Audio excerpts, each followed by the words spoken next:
Nawi sa bugbugan ang paligan ng basketball sa isang barangay sa San Carlos City sa Pangasinan.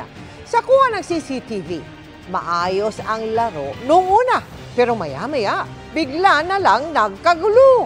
Pinagtulungan na pala noong bugbugin ng isang koponan at ilan nilang taga-suporta ang isang player.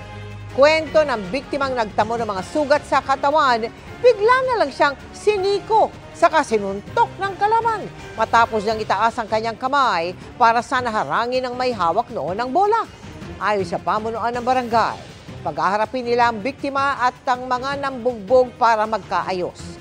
Nakadepende raw sa mapag-uusapan doon kung magsasampa ng kaso ang pamilya ng biktima.